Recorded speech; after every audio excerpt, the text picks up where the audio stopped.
Hola gente, ¿cómo están? El día de hoy les traigo un wrap-up de 3 libros que me han parecido excelentes, cada uno en su propio ámbito. El primero es The Forgotten Soldier, o El Soldado Olvidado, que es una especie de autobiografía. Relata las escalofriantes experiencias del autor, un soldado franco-alemán llamado Guy Sayer. En 1942, a sus casi 17 años, se enlista en una división de élite alemana, la Großdeutschland, que es asignada al frente oriental en plena Segunda Guerra Mundial. Este es un libro clásico en cuanto a relatos de guerra se refiere, una narrativa muy rápida pero atrapante, y Guy Sayer, el autor, nos muestra su evolución, desde las primeras etapas de la inocencia y entusiasmo característicos de la juventud, al ver el prospecto de la guerra como una aventura. Y de a poco el tono del libro va moviéndose al caos y horror que se vivió en las miserables estepas soviéticas y posteriormente en los mismos territorios del Reich, donde Sayer pierde a muchos de sus camaradas, aunque logra sobrevivir junto a su mejor amigo antes de ser hecho prisionero por los aliados. Algo que me encanta de este tipo de crónicas es cómo muestra el lado humano de la guerra, donde se ve probada al límite la resiliencia, el coraje, la cobardía, la empatía,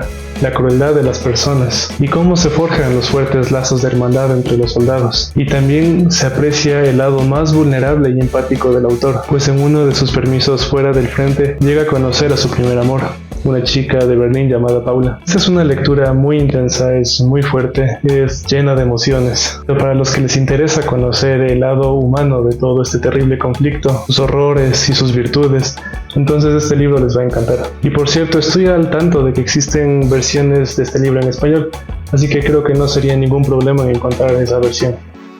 El siguiente libro, cambiando a un tema completamente diferente, es este. Encerrados en el tiempo, comportamiento animal desenterrado en 50 fósiles extraordinarios, por el paleontólogo británico Dean Lomax. Como el título mismo lo explica, este es un libro de divulgación, donde el autor pretende dar a conocer cómo eran las vidas de ciertos animales prehistóricos en base a lo que nos pueden decir ciertos fósiles. Para esto, el autor ha seleccionado especímenes que provienen de prácticamente todas las eras geológicas. Por ejemplo, nos muestra animales tan antiguos como artrópodos provenientes del Cámbrico, hace más de 500 millones de años, animales no tan antiguos como los mamuts, que vagaron por el planeta hasta hace unos pocos miles de años. Nos introduce también a fósiles de otros muchos animales, por supuesto dinosaurios, mamíferos, otro tipo de reptiles, peces, invertebrados, todos con una historia fascinante que contar sobre su comportamiento y nos transporta a aquellos tiempos remotos, cuando esas piedras que vemos ahora fueron en algún momento seres vivos, como tú o como yo, lo que da una apreciación diferente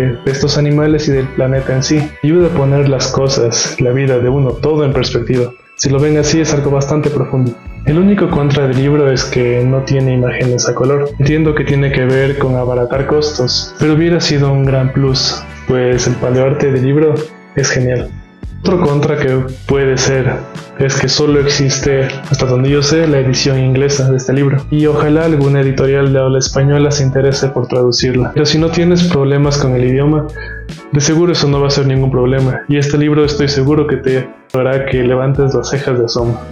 Y el tercer y último libro que te quiero mostrar es otro de divulgación de ciencia y paleontología. Pues me fascina esta ciencia y todo lo que tiene que ver con la vida en el pasado. Y se llama Océanos de Kansas, una historia natural del mar interior occidental, del paleontólogo Michael Eberhardt. Este es un libro contundente y lleno de información sobre cómo se fueron dando los descubrimientos de estos ricos yacimientos fósiles en esta zona de los Estados Unidos, que alguna vez estuvo sumergida en un océano intercontinental en el período Cretácico, y principalmente se centra en las formaciones geológicas que equivalen a una porción de tiempo que más o menos va entre los 87 a los 82 millones de años. Algo que me encanta de este libro es la manera en la que el autor introduce cada capítulo. Le intenta recrear de manera plausible la vida del animal que va a protagonizar cada capítulo, y lo hace de una manera atrapante, como si estuviera narrando alguna especie de documental de la BBC o de la National Geographic. La información que encuentras en este libro es muy relevante. Cubre una gama de reptiles marinos como los mosasaurios, los plesiosaurios, tortugas, así como los enormes peces que coexistían con ellos, y los invertebrados que son la quinta esencia de este tiempo como los amonites. Y también nos introduce a los enormes pterosaurios que surcaban los cielos, y hasta ciertos dinosaurios cuyos restos de alguna manera terminaron en estos océanos. De modo que si te interesa de manera particular cómo eran los mares cretácicos y sus temibles habitantes, su biología e historia historia natural, así como las historias de los investigadores que los descubrieron y los pusieron en contexto dentro del gran esquema de la vida, de seguro le vas a sacar mucho provecho. Algo que a mi parecer le da muchos puntos extras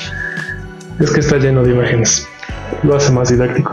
Pero por ser un libro bastante especializado, no sé si es que lo vayan a traducir al español, pero lamentablemente la gran mayoría de literatura en estos temas no se traduce. Pero si te apasionan tanto estos temas como yo, no vas a permitir que el idioma sea una barrera. Hasta aquí este Reading Wrap Up. Mantente sintonizado porque se vienen muchas más reseñas de libros relacionados a ciencia e historia. Nos vemos en las siguientes reseñas.